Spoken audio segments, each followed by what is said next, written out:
Michael! Hey, Ricky, how you doing, man? I am doing fantastic, my friend. Good. I've been, tonight's show, we're going to talk about The Mandalorian. It's episode 7. And, I was surprised how many cameos that was on the show. It's pretty amazing. So I started thinking back. I was thinking back on our show, all the 20 years we've been on the air. And I was thinking of all the different talent, the cameos that we had. And I just thought, I went through memory lane. I'm just kind of going back and just kind of thinking of, remember this guy?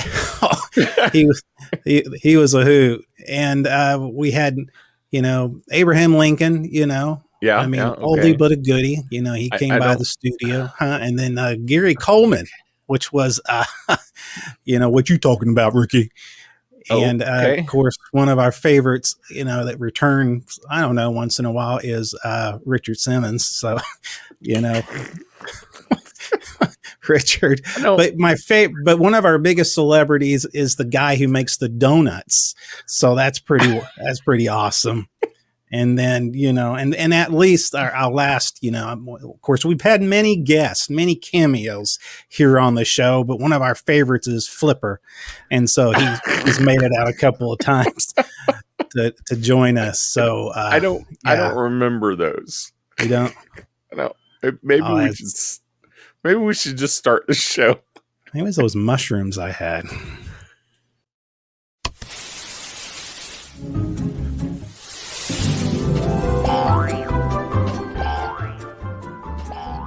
King Nerdy Podcast with your host, Mr. Mike Schilling. And my good friend and compadre, Mr. Ricky Poe. You don't remember any of those? I don't remember any of those. Must have been those truffles that I had. Man, that's what the guy in the store said. It was their truffles. I said, well, yeah, not troubles. Or tribbles. Truffles. So definitely not tribbles. So I don't know what to make. This show is all Star Wars all the time today. That's what it seems like today. Yes. No tribbles. No trouble with tribbles today. I don't know what to call this. We always try to come up with a catchy name for the show, and I can't. I didn't know. Okay, what is this? The Cameo Palooza show? Is it the Scooby-Doo mystery series? Is it Blade Runner? Oh my gosh. So many people showed up, and I was like, really? Yeah, that we're going to go there, huh? I felt like this was like a Love Boat episode of The Mandalorian. The Love Boat. Who's the guest of the week, basically? Yeah, apparently the internet crowds out there was let's just say they weren't too kindly, not saying they don't love Jack Black, but it was just a lot of going on. And there was the other lady anyway, we'll talk about it a little bit later, but we have a ton, and I mean like a ton of nerdy news because of Star Wars Celebration 2023 that has finally ended. On a small note, apparently they're skipping 2024 and they're going to go to 2025 to Japan. So, yeah, I guess several years ago, they decided to go every other year, but then COVID threw everything off. Yeah, and now they're trying to get back on track to doing it every other year. I want to go to Japan. I thought I'd go to you because they've been going to Europe for the past several years, it seems. Yeah. Japan would be cool, though. It would be cool. Really expensive. That's the key. Really expensive. Why don't they just have it down by, they could have it somewhere like here, like in Tulsa, maybe. That would be a big. Yeah, could do that. That would work. Nobody know where that would be at, but anyway. That's like the outer rim, Tulsa. Yes, that's right. That's right. Yeah, pretty much it is. So yeah, a lot of big news. they announced that they're actually going to be 3 full feature films. Yes. Movie films. That's a big deal. And they're going to span the gamut of time frame. Yes. Yes. So it's not actually a trilogy per se. It's going to be more of a, starting from the High Republic, it's going to start and probably even further back at when the first Jedis came about, from my understanding. Yeah, one of the articles I read said 25,000 years prior to the Empire. Yes, that's a while back. Yeah, I would say. And Mangold is going to be the director. Yes, yes. He, I don't remember. He can't remember. Oh, he did Indiana Jones, if I'm not mistaken, which they released a trailer of the new at the event, I guess, because it's Lucasfilms. And I think the biggest news, of course, now Dave Filoni is going to direct the Star Wars movie that wraps up the Mandoverse. It's going to be all about the New Republic.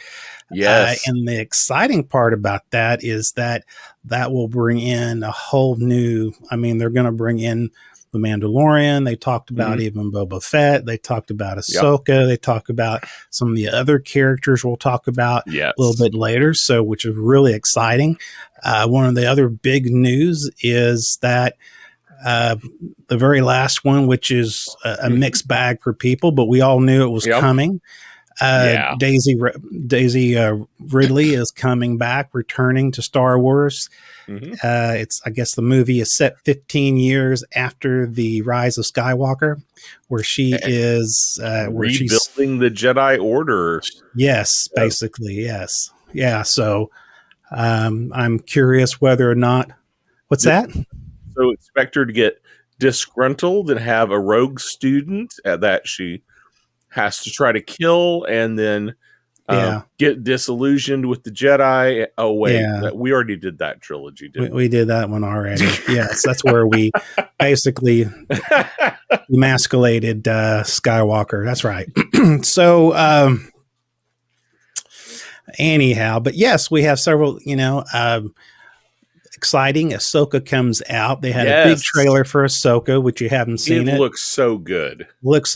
Comes out August 2023, which I did not realize it was going to be that soon. Yep. And the most exciting thing for me is we finally announced Thrawn, and he is being played by Lars Mikkelsen, who actually did the voice of Admiral Thrawn during the show Rebels, and he is perfect for it. Absolutely. So I'm excited about that. I am very hopeful. I really want to see him have a lot of screen time. I do too. I hope this isn't one of those where, yes, he's the big bad, but we only see him sparingly. Yeah. Well, they mentioned in the Ahsoka trailer that they mentioned the term heir of the Empire, which goes back to Timothy Vaughn, which I was really excited about. So it seems like they're wanting to bring a little bit of the legends back, just a little bit, just bits and pieces. There is a later Thrawn trilogy, though. So I don't know which direction they're going to go with. Yes, they do have another, but yeah, that's really exciting. Also, too, live action Rebels cast. Yes, we've seen it. Zeb. Yep. We've seen him in the last episode of The Mandalorian. Chopper, and then we have Sabine, who is being played by, and of course, then we also have, I can't remember the actress name, but Hera. Hera is actually being played by Kate Winslow, which is actually Ewan McGregor's wife. Yes. So that's exciting. That's pretty wild. Yeah, it's going to be interesting. I'm very much looking forward to this. Series. I think it's going to be good. I think so too. Andor has been giving the green light for a second season. We all knew that was coming, which is pretty exciting. I really enjoyed the first season. The Bad Batch, it was given a green light. It's going to have a third season. So, and one thing I read on that was it is the third and final season. Yeah. So I'm a little sad about that, but it's been a good show. I'm rather pleased with the series and how it's gone so far. I have to, and there's a lot of depth to it, and it definitely tells the story of the phasing out of the clones. So it's a really good series if we haven't checked it out. And the other thing, which is surprising because of what Kathleen Kennedy has said in the past, but they are in talks with Donald Glover to do a Lando series. So I think that could be good. Oh, I think so too. I think that's a great idea. I really like him. I think he did a great job in the Solo movie. And so I definitely can see him. It'd be fun seeing him in the series. So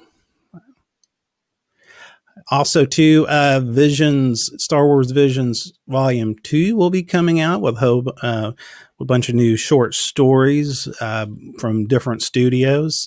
And that's coming out like in just less than a month.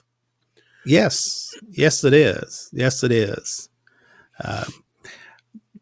And coming out in April the 28th, it is the 40th anniversary of Return of the Jedi. It will be in movie theaters on April the 28th. So there you go. There you go. So that's pretty much. I mean, that's a lot.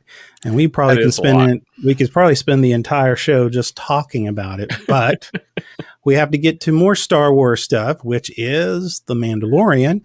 But before we do that, we have what we call stupid news. It's the weird and stupid news with your host, Mr. Mike Schilling. Man, yum, yum, yum. You know, the best part of the day is what? Supposed to be the most important of your day? The breakfast? That's right. That's right, my friend. But cup of noodles. That's right. Cup of noodles. That's right. Ramen has come up with their own brand for the morning. It is breakfast in a cup. That's right. Breakfast in a cup. The iconic Ramen brand latest product is the first design for the most important meal of the day, Cup of Noodle Breakfast. It's a limited edition offering with a bright, colorful package advertising, and it's being artificially flavored as maple syrup pancake, sausage, and eggs. But it's still a noodle soup, right? Well, that's right. Like cup of noodles, standard ramen flavors, the breakfast noodles are designed to be prepared in its packaging. However, the breakfast noodles are sauce-based rather than being a soup. Oh, okay. The noodles, sauce-based. The breakfast noodles are sauce-based rather than being a soup. That's. I don't know if that makes it any better. I don't know if I like that. Oh my God. We know that our products are a go-to meal any time of the day. The senior vice president said that Cup of Noodles producer Nissan Foods USA said in a statement, by adding Cup of Noodle breakfast to our lineup, we are truly feeding cravings around the clock. Yes. Anyway, it's a limited edition flavor. It's exclusive partnership with Walmart and can be found in selected stores as well as on the Walmart website. Yep. So, good. College students look forward to that. Man, you're going to have a hangover for that. So anyhow. No doubt. Well, you know, the old card when you play Monopoly, get out of jail free. Well, somebody took that serious, and, you wouldn't pay a parking ticket with Monopoly money, just like you wouldn't hand a cop a get-out-of-jail-free card with any hope of it working. Well, that didn't stop one driver from trying it. Trying it Really? to one officer, that's right. According to Facebook posts from the local sheriff's office, the deputy encountered such a card on Friday night. Last night, a deputy did a traffic stop, and a driver handed him this card along with his driver's license, the sheriff officer said. Unfortunately, the state of Minnesota does not recognize this as a valid document. The post didn't say what the driver was stopped for or whether they went to jail or simply passed go and collect $200. The only thing that's clear is that the get out of jail free pass only works when you play Monopoly. Oh my gosh. And on the final stupid news, and this is this is the whole new craze that we've been talking about, the whole is the Chat GPT. Oh yes, yes. That's a big deal right now. Well, move over, Terminator. That's right. There's a new robot overlord in town. That's right. It's not. Was that it's a Furby? Yeah, it's not made of metal. Nope, it's made of fur and nightmares. That's right. We're talking about the Furby, the creepy toy from the 90s that never quit and never went away. But now, thanks to a power of Chat GPT and one brave computer science student, the Furby has been given a new lease of life. And by life, we mean a chance to take over the world. That's right. Jessica Card of the University of Vermont recently combined a Furby with Chat GPT for a class project, and the results are hilarious and terrifying at the same time.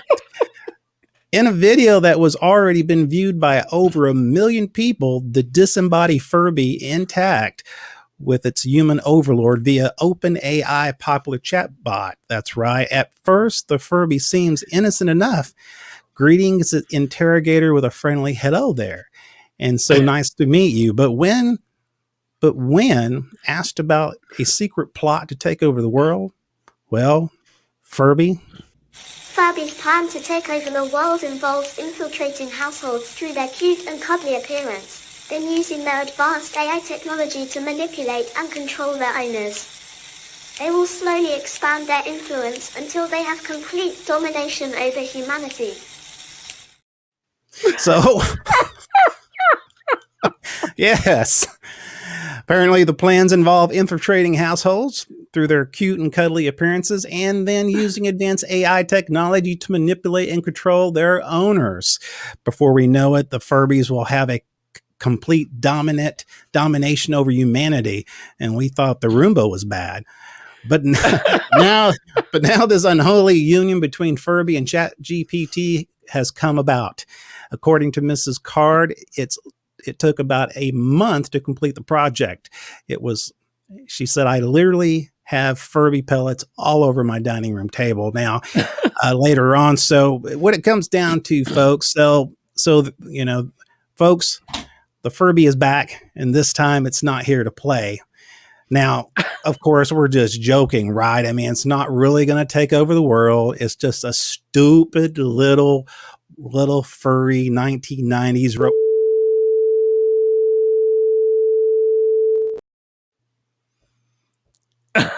and that's stupid news. This has been the Weird and Stupid News with your host, Mr. Mike Schilling.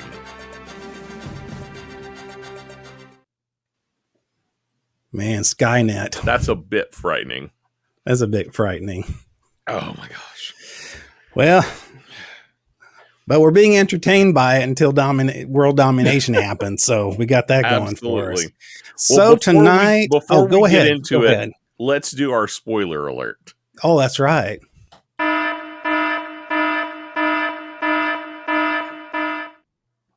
Man. Yeah, a ton of spoilers and a ton of fun and a ton of cameos. There's a moment in this I thought I was watching, the Scooby-Doo mystery series where they finally find the ghost and they lift out, they say, "Oh," and lift up the, the hood off of the, the ghost, and you find out it's like, Don Knotts or something. So what do you think? Man, there was a lot going on this thing. I really don't know how I feel about all of it. Yeah, this one's a bit odd, but it fits really well with the first 2 seasons of The Mandalorian, meaning it's kind of a bit of a monster of the week kind of episode.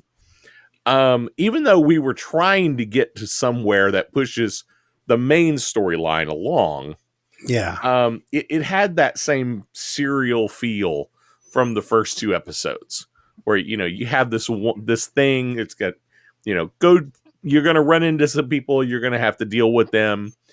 Mando must save the day, kind of thing. So it fit that kind of situation. Plus, Ugnaughts are always fun.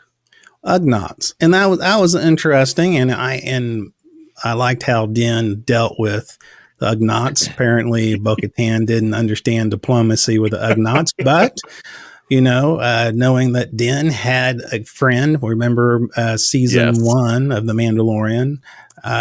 So disappointed that he died in that. I love that character. Yeah, I did too. Yeah, I mean, I was hopeful he would be a long-standing, recurring character that Din would come back to for wisdom, but then we killed him off. Yes, so that's what we do. So anyway, who was the voice actor? He was 48 Hours. He was. I know, folks. I'm sorry, I can't help it. He's been like in the movie 48 Hours with Eddie Murphy. He's been in a movie with I don't know. It's I guess we can come back. Nick Nolte, that's right. Okay.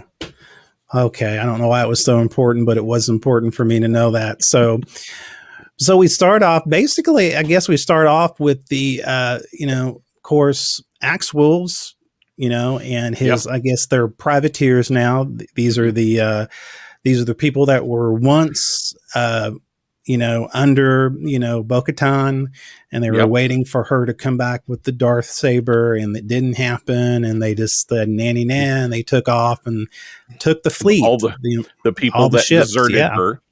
Yeah. And so apparently they are privateers, and they're out, to basically mercenaries, or or whatever you want to pay them to do.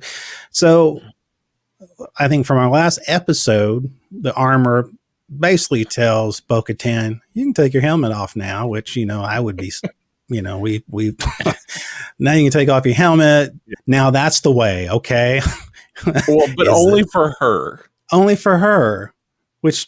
Yeah, only for her. So anyway, So anyway, the whole idea is to go find the other Mandalorians, and then Din and her goes to find Axe and the rest of the crew, and that's where it takes them to this planet, and it's a weird Plazar 15. It sounds like something from Guardians of the Galaxy or something like that. Yeah, no doubt. The outer rims of remaining democracy, apparently. But this is interesting. This is where we get to see Jack Black and the other lady, Lizzo,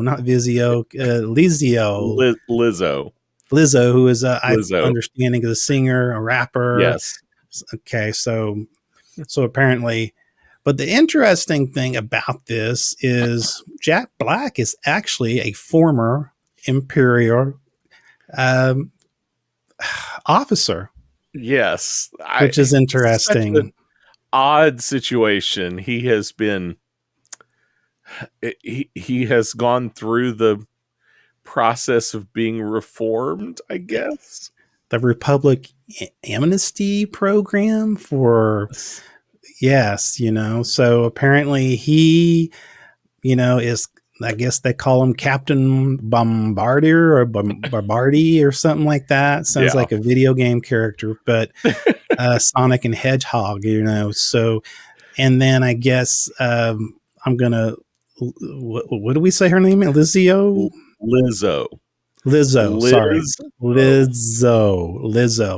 I guess she is more royalty, nobility. Yes. And so they get together, they're married. because of the amnesty, he's able to rebuild this city into another Wall-E universe.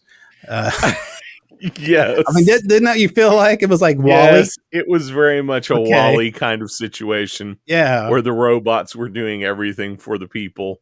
Yeah. Such a weird combo of things in this episode.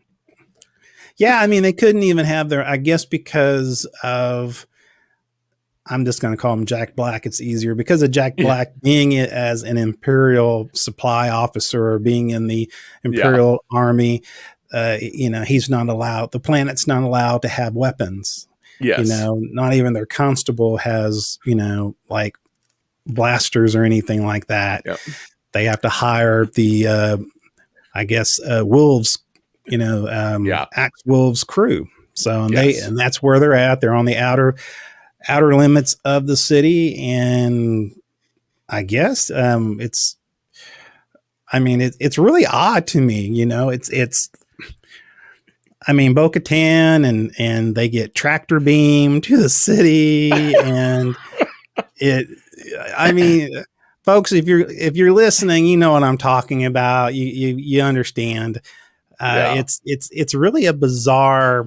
Really, they were much railroaded into helping. Yes. And I like the whole idea is like, well, why can we help you? Because we have weapons and stuff too. Yeah. And why can't you bring in your,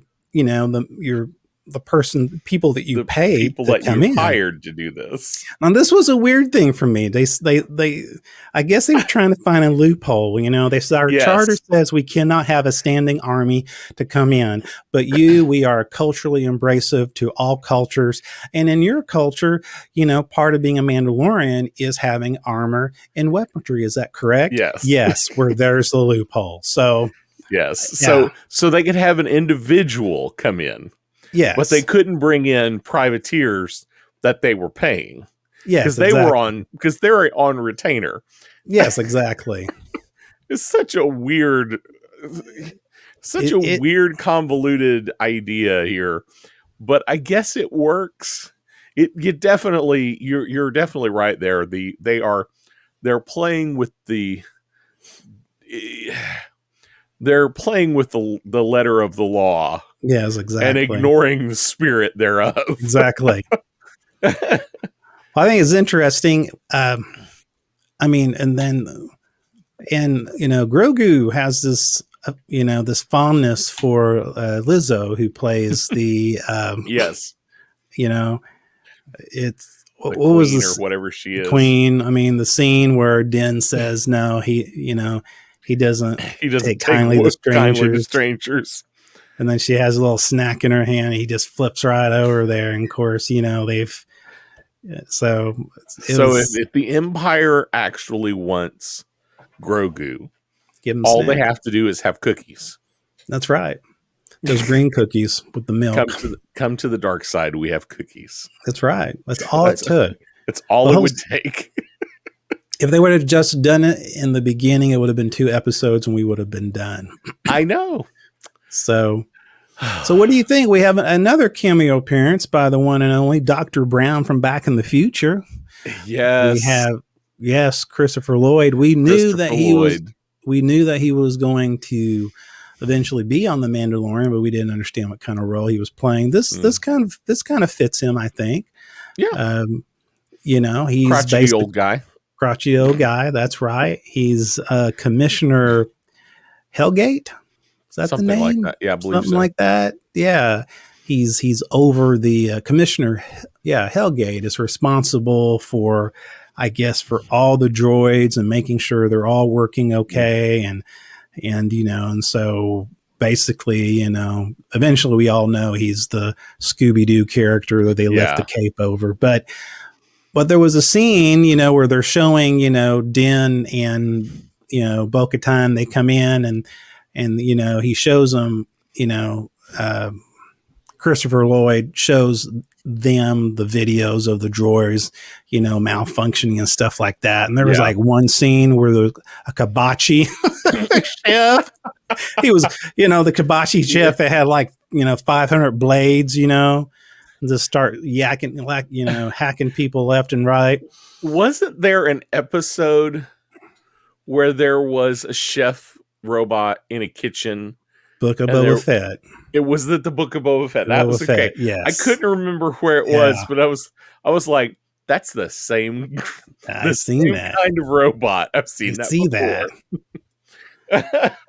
So I guess they try. I guess they're within the story. I guess somehow they get. I guess they needed to get a list of the defective droids. Yes. And they had to go to what's the name of those little guys? The Ugnaughts. Ugnaughts. Tell me, what do you think about that scene with the Ugnaughts? They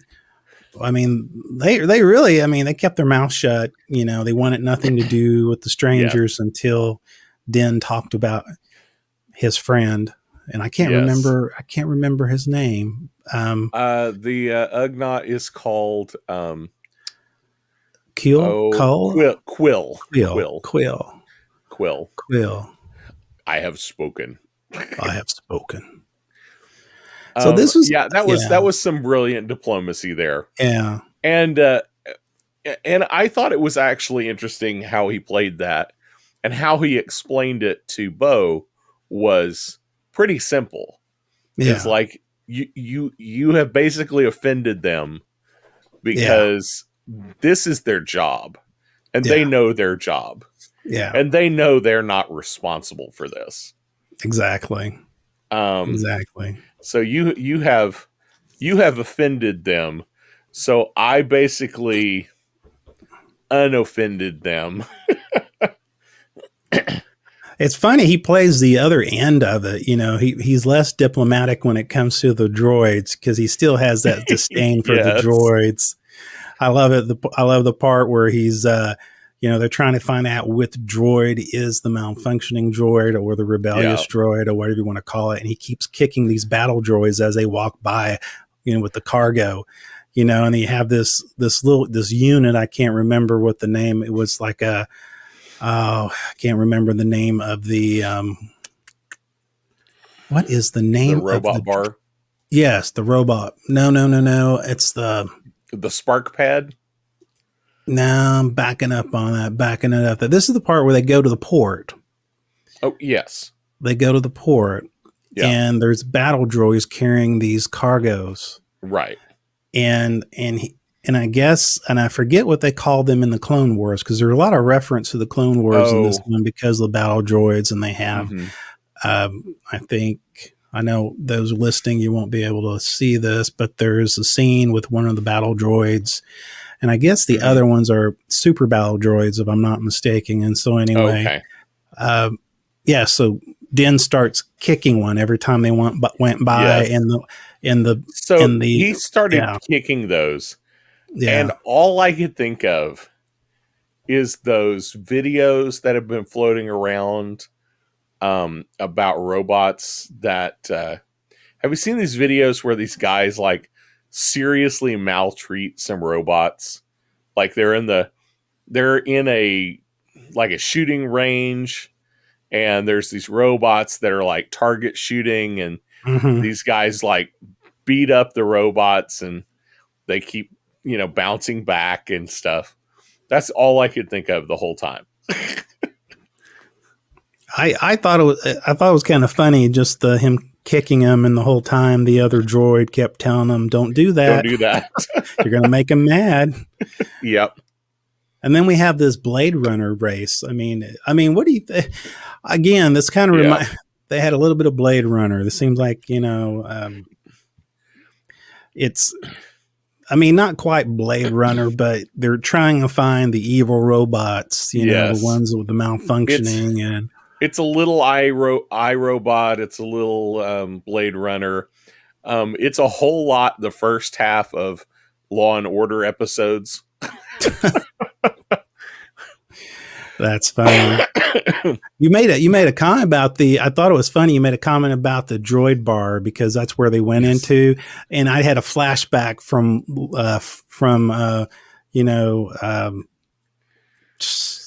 New Hope, where they go in the cantina. I was really ready for the robot to say, "We don't serve your kind." I wanted that that was so badly. that was a missed opportunity right Oh. there. I wonder if they didn't. So did you get the joke about the spark pad? I guess I didn't. Okay. So the spark pad had a name of a bar, a robot bar on it. The resistors. It's it's a matchbook. Back in the day, bars would have matchbooks with the name of the bar printed on them. Yeah, And exactly. they would hand them out, and inevitably in old detective shows, They would find you would find a matchbook that would lead you back to a bar. Back to the I was bar. like, Talk to the bartender. Yeah, that's exactly okay. I was got like, it. really? This is where we're going with this? Yeah, we just went all noir on this. Oh my gosh! Wow. I mean, it was funny and ridiculous, and I so enjoyed it. It was, the Jack Black and Lizzo thing was weird. Yeah. But like this part, I really enjoyed the hunt, and I enjoyed the end jokes of old detective shows and old detective movies. Yeah. And the chase and the spark pad. Spark pad. Going into I get the it. bar. Now I get it. Yeah, it was just one of those moments of, okay, I see what you did there. Look, I understand now they picked that. I mean, I didn't know what it was at first. So it's there you go. It's a spark pad, just like a match. Yeah, just like a matchbook. There you go. Oh. With the name of the bar on it. Boy. Well, it would come down to it. I mean, I guess, we all know it, Christopher Lloyd, he's the guy, he's the guy behind it all. So I'm trying to understand the reasoning behind it. Because, I mean, we know I'm a story behind confused too. Because he seemed like he wasn't a bad guy, but then the button is to like release them all to go crazy and kill everybody. I mean, I don't understand. Yeah, I was a little confused too. Like I didn't understand what the purpose of the whole thing was. Like, what does he gain? Is he kind of, is it just a power trip that I'm in control of everything and I can shut the whole planet down at a given moment? Was he eventually going to hold it over the leaders' heads so that he could take ascendancy of the throne? But like, it didn't fit with because like there's been this background of, there's something dark and sinister in the Outer Rim, and it's a remnant of the Empire that's coming back. So he didn't really fit that though. No, it was whatever he was doing, it didn't seem like that would get anywhere to connect with those people. Yeah. If there had been some old school imperial connection there, that would have made more sense. But I'm kind of with you. I don't track with why he was doing what he was doing. I mean, and the whole thing, I guess it was the malfunctioning droids. I guess it was a batch of nano droids, Nephian or something like that. And I guess there's a batch of them that I don't know. It's apparently, I mean, it was kind of weird, but apparently I guess Christopher Lloyd's character was a separatist at one time, from my understanding. And he made a comment about Count Dooku, and he was a visionary, and he was, killed before his time. And so you can see some of that there, but it was later on when he was brought to, Jack Black, who's Captain Bombardier, and then and I don't know her name. I don't know Lizzo's what her character name was, but we know it's royalty of some type. Mm-hmm. They don't really call her princess. Is something they mention nobility or something like that. Yeah. But there was a disappointment there, and he made a comment. Christopher Lloyd's character was talking about how you can tell there was this disdain towards Jack Black's character. Yes. He believes that it was the downfall. He was the one who basically made society dependent on these robots. And, and I say, so there's something there, but I still don't understand the meaning behind it. I still don't understand, I don't understand the whole situation with him causing these robots to attack people, malfunctions. I don't know. That was a plot hole. I'm with you on that. I mean, yeah, I get that he was a separatist. He idolized Dooku, but what was he gaining? Yeah, that's what I mean. It didn't make any sense. He didn't have a mission statement. There wasn't anything he was vengeance on. So and when he's brought to the throne, I'm going to call it the throne room. Yeah. By the way, she goes by the Duchess. That's her. The Duchess. Okay. The Duchess. That's her title in the show. Okay. I just looked it up. But when they bring him forth, he's like all hangdog, and I hope someday I can earn the kind of grace that you've given him. Yeah. So I don't know where it was. Just kind of I'm going to be a jerk because I can be a jerk because I want to be a jerk. I know. I mean, I know in Star Wars there's some things are just kind of open and you just take it for it is. But to me, this is not one of them. The whole show was around this. Yes. But it's like the whole cloning thing. That's all driving somewhere. Yeah. You may not know why there's this one character doing, I can't remember her name, the Imperial officer, the former Imperial officer. Yeah. We all know she's a bad guy in reality. Yeah. She's definitely playing both sides. She's playing like she's part of the New Republic. She's definitely on the side of the Empire still. And she has some connection upstream somewhere. It's super obvious that that's where that story is driving to. But this one just doesn't it doesn't drive anywhere else. No, there's no meaning behind it. Him. Yeah. Yeah. Other than just to say that maybe he just doesn't like robots. I don't know. I guess really the big part of this whole thing, it's almost like you said, episode 2, a little bit of Din and Bo-Katan, and at the end it kind of it bookends, with Bo-Katan and Din.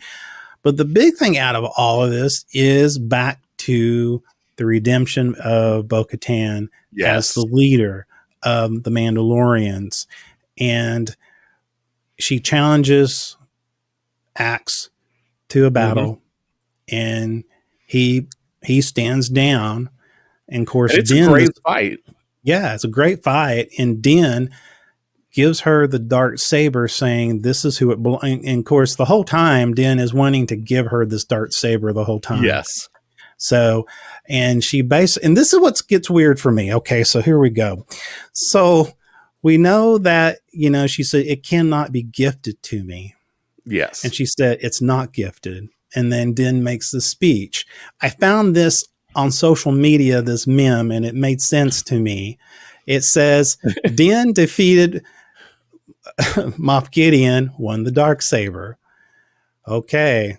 Whatever the ugly beetle droid or whatever that was, I don't know what it was. Thing was. Defeated and won the Darksaber from Din. And then, guess what? Bo-Katan defeated the ugly armored creature that won the dark saber from Din, and Yes. and that means that Bo-Katan deserves the, Yes. dark We saber have been now. we've been having this discussion of how is she going to earn the dark saber again without having to fight Din. And this all makes sense. And I'm fascinated by the idea of did Din just suddenly figure this out? Well, yeah, exactly. Because this has been Or going. I mean, this has is he known about this for a long time and was just waiting for the right moment? Because we even had a discussion that day of Yeah, we she did. picked up the dark saber, she wielded it, but then she gave it back to him. Yeah, exactly. Yeah. Well, and at one time I thought the challenge was to the death, but is that not the case anymore? It depends on who you talk to. That's Yeah. basically what, because that is what, um, Because that's what was said in season 2 of The Mandalorian at the yes, very end. yes, Moff Gideon basically alluded to that it had to be a battle to the death, but then he was sitting there alive. Exactly. So I'm like, so that's not exactly Exactly true. true. Um, Huh. and when she battles Axe, it's not to the death. She No, it's just made not. him yield. Yeah. So, I mean, I I'm glad she has the dark saber. I do too. It's I'm, about I'm time. glad. I'm glad she is able to accept it, Yes. and that other Mandalorians recognize that she can accept it Yes. properly.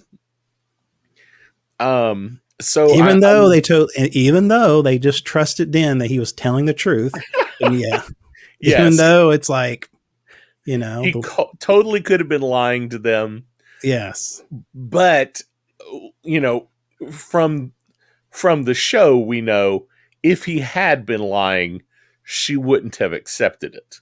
yeah, exactly, So I guess you could say they accepted his story because she accepted his story. Possibly they know her well enough to know she would not accept that story if it wasn't true. yeah, I mean, yeah, because because that she is could have kind of, accepted. Yeah, I mean, if he had been lying, she could have just went with it, but she's not the kind of person that just goes with anything. she's had the She, opportunity to do that. I don't know how many times. I mean, she had the yeah, opportunity to do it when she was going to give it when he was going to give it to her in the first place. So yeah, there you go. yeah. I'm happy she has it now. I'm happy that has a good resolution, and she and Din don't have to fight over it. Yeah, yeah. Um, but I, why now? Why not I don't. when it happened? So the big thing now is what can we do? I mean, we have what, 2 more episodes? 2 more episodes. Okay. This was episode 6. We have 2 more episodes, and So I'm this was not sure. 6. Yes, Okay. traditionally we've had a 2-part finale, Mm-hmm. but I'm not sure what the finale is. Is it Moff Gideon? Is it the reclaiming of Mandalore? If it's the reclaiming of Mandalore,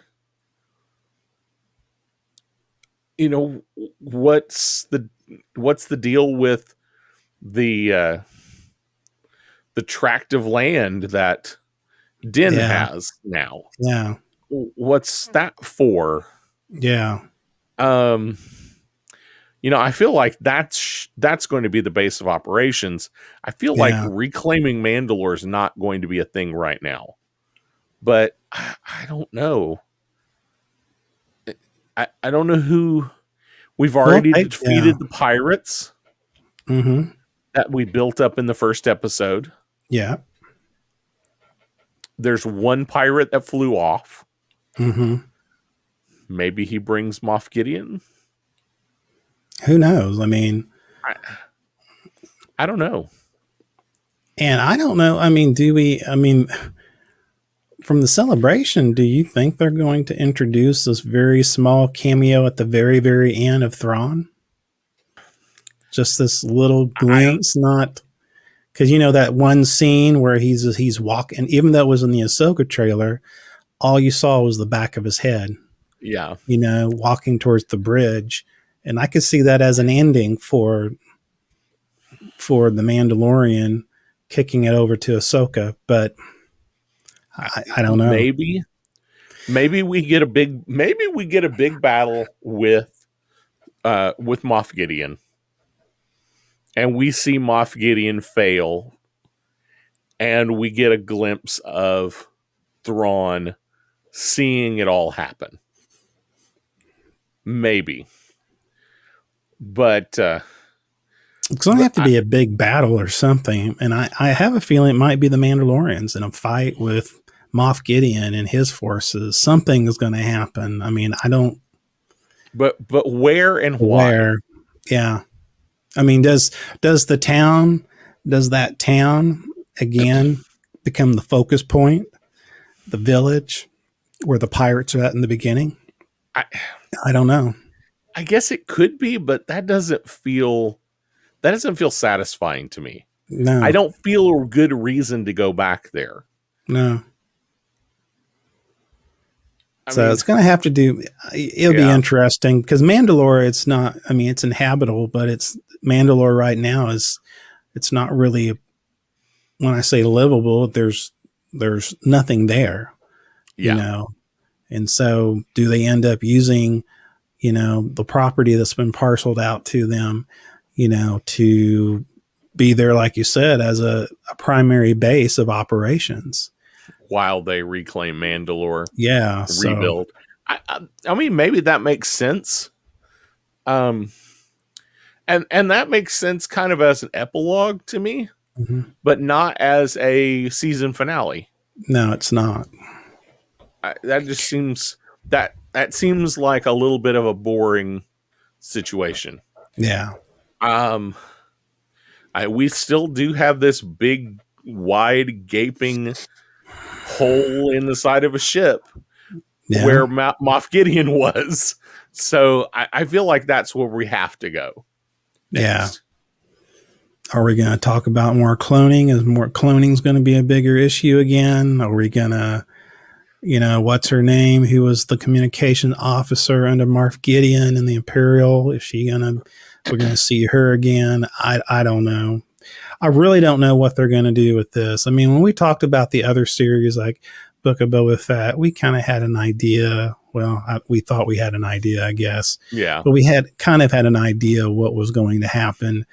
And I think also with the second season. But this season, the second season of The Mandalorian, but this season has been so disjointed. Yes, I agree. I don't know where it's going. I don't either. It hasn't been, and I struggle a little bit with this. The episodes individually have not been bad. Yeah. They've been enjoyable episodes. I agree with that.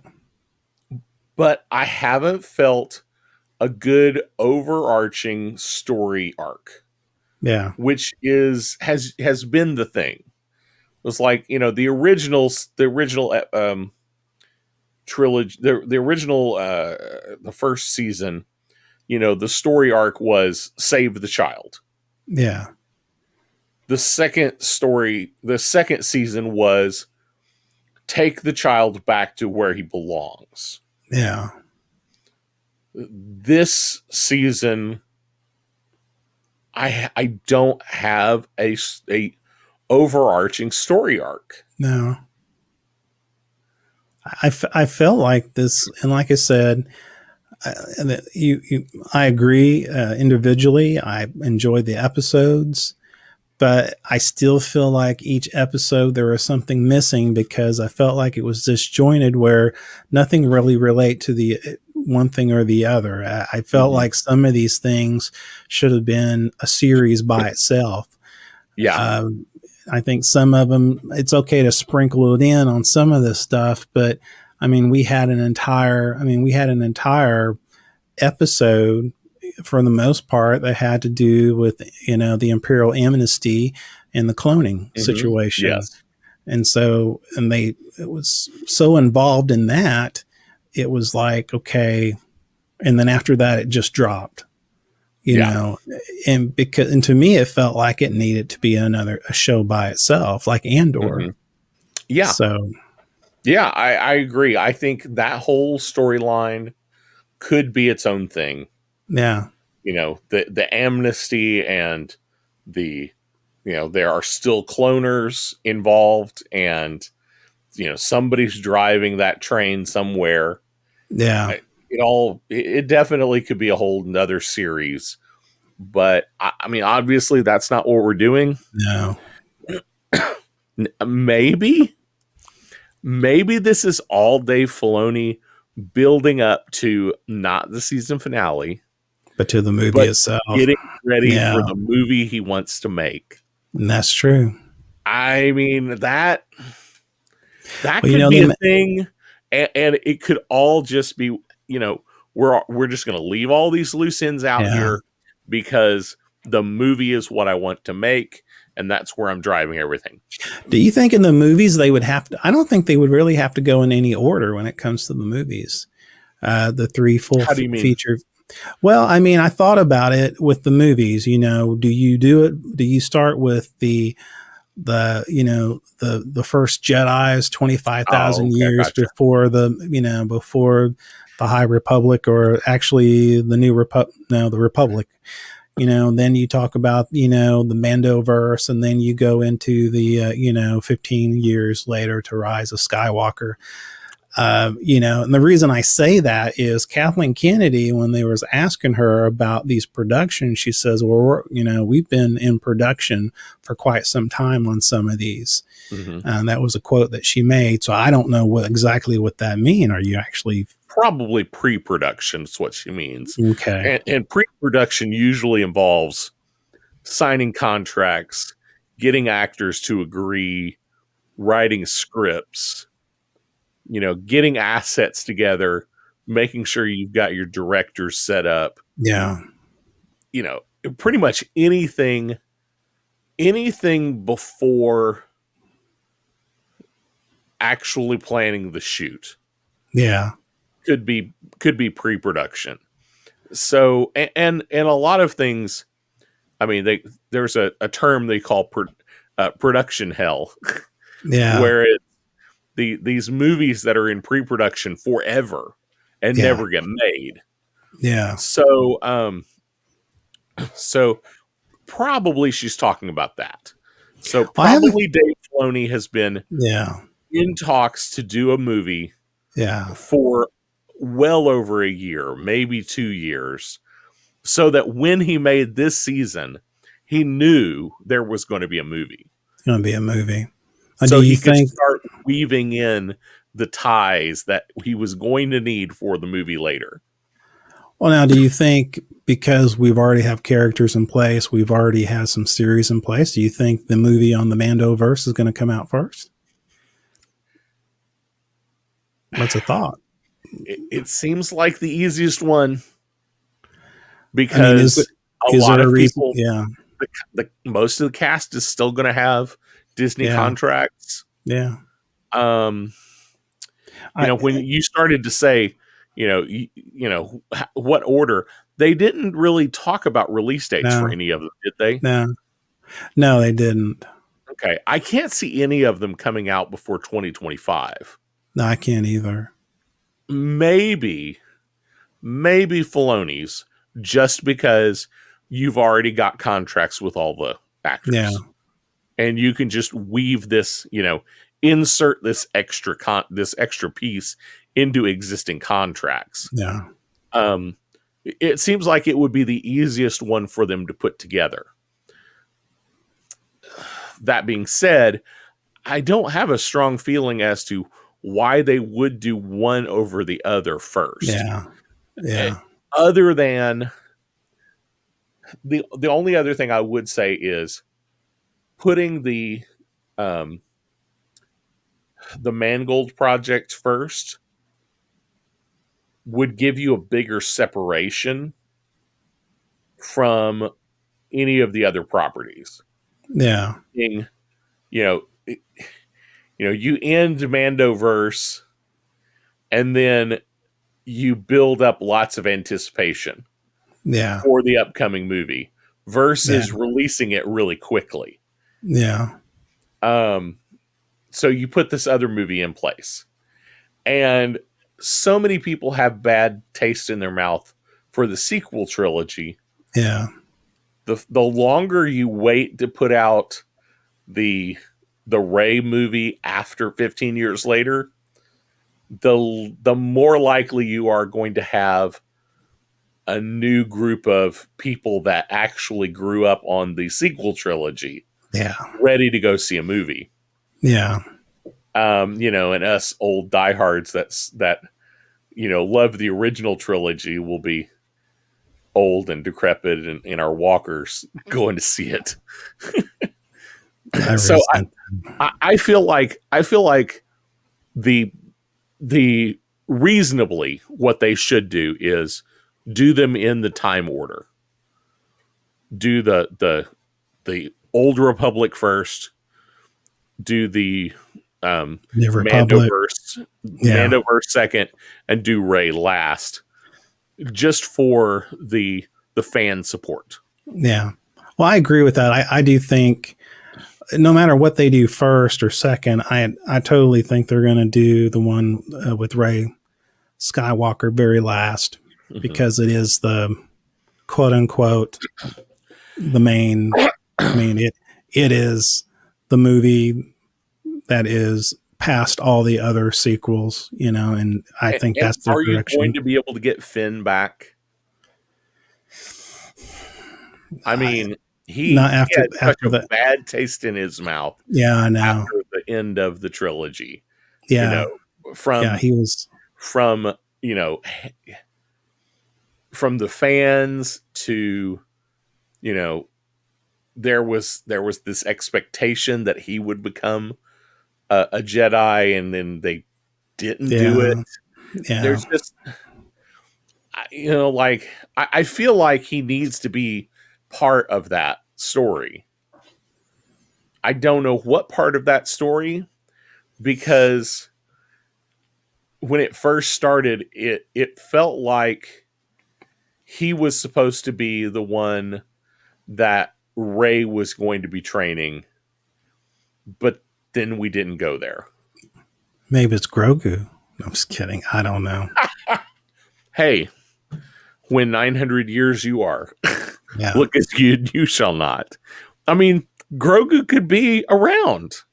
That works. Seriously. It totally works. Yeah. We'll see.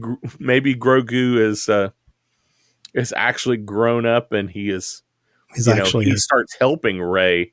He's one of the people he's not one of the students. He's one of the trainers. Exactly. And Ezra Bridger, and I know. Ezra Bridger would be an old man by then, right? Probably so. 15 years. Well, I don't know. Middle age, I would think. Yeah. Maybe in his, not Harrison Ford old, but maybe in his 50s. So if you think maybe about it, he'd be a little younger than Luke Skywalker, right? Probably. Okay. I'm trying to figure out the calculations there. Because it's 15 years. Because it's 15 years after. So, do you bring Ahsoka back into the fold for the Rey movie? Well, how old is I don't know how old Ahsoka would be, because she from the new. She would be old. Yeah, she's like younger than Anakin old.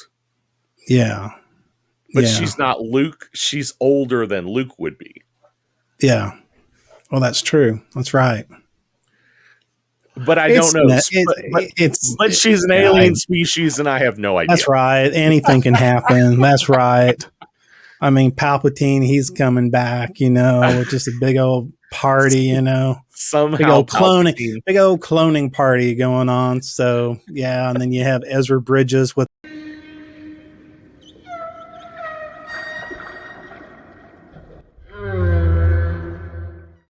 the cyber whales. You had to go space whales. I had to go space whales. I think on that note, I think we can shut it down for the evening, folks. Think so.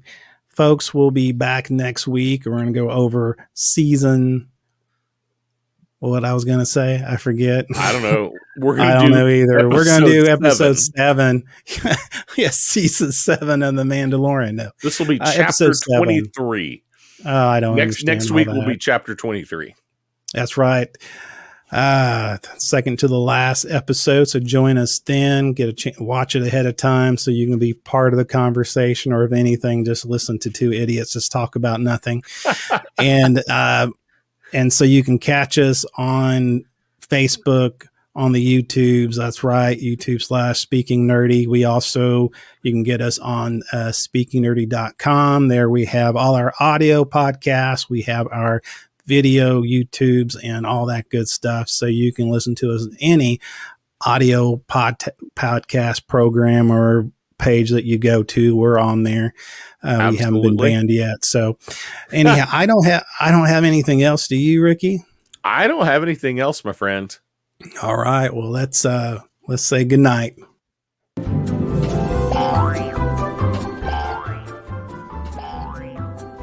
This has been the Speaking Nerdy podcast with your host, Mr. Mike Schilling. And my good friend and compadre, Mr. Ricky Poe. Oh my goodness. I was ready for Jack Black to break into song. Were you? That would have been great. Or Lizzo. Or Richard Simmons. Or Richard Simmons. Oh my gosh. No. Furby.